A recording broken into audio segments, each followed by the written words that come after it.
Hi friends, అందరికీ నమస్తే. గురు పౌర్ణమి విశిష్టత ఏమిటో తెలుసుకుందాం. ఆషాఢ శుద్ధ పౌర్ణమి గురు పౌర్ణమి లేదా వ్యాస పౌర్ణమి అని అంటారు. ఈ నెల 10వ తేదీ గురువారం నాడు వచ్చింది. గురు పౌర్ణమి రోజున గురు మహోత్సవం జరుగుతాయి. ఇదే రోజున వ్యాస మహాముని జన్మతిథి కావున మహాపర్వదినంగా అనాది కాలం నుండి భావిస్తున్నారు. ఈ రోజున గురు భగవానుడిని వ్యాస మహర్షిని పూజించే వారికి అష్టైశ్వర్యాలు చేకూరుతాయి. గురు బ్రహ్మ గురుర్ విష్ణు గురుర్ దేవో మహేశ్వర గురు సాక్షాత్ పరబ్రహ్మ తస్మై శ్రీ గురువే నమః. గురు పూజకు శ్రేష్టమైన గురు పౌర్ణమి విశిష్టత ఏమిటో ఇప్పుడు ఈ వీడియోలో తెలుసుకుందాం. పూర్వం వారణాసిలో కడుపేద బ్రాహ్మణ దంపతులు ఉండేవారట. ఆ బ్రాహ్మణుని పేరు వేదనిధి, ఆయన సతీమణి పేరు వేదవతి.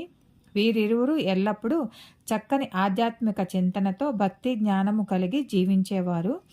ఇంకా సంతాన భాగ్యం కోసం ఎన్ని నోములు నోచినా ఎన్ని వ్రతాలు చేసినా ఫలితం లేకపోయింది.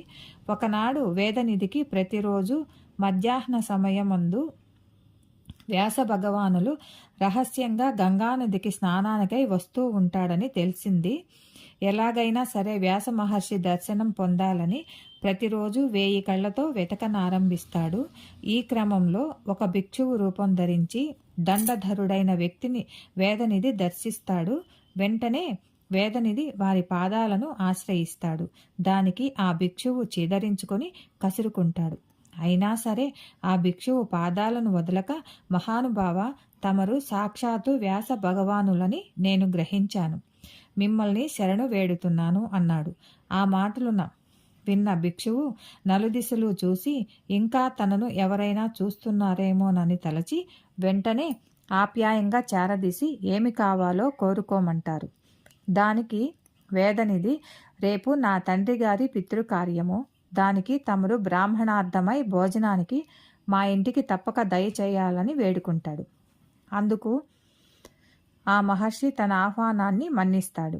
ఎంతో సంతోషంగా ఇంటికి చేరుకున్న వేదనిధి తన సతీమణికి గంగానది తీరాన జరిగిన వృత్తాంతమంతా వివరిస్తాడు. మరుసటి రోజు ఉదయమే ఇచ్చిన ప్రకారం వారి గృహానికి విచ్చేసిన వ్యాస మహర్షిని ఆ దంపతులు సాదరంగా లోనికి ఆహ్వానించి అతిథి సత్కారం చేసి పూజిస్తారు. అనంతరం దేవతార్చనకు తులసీ దళాలు, పువ్వులను సిద్ధం చేస్తారు.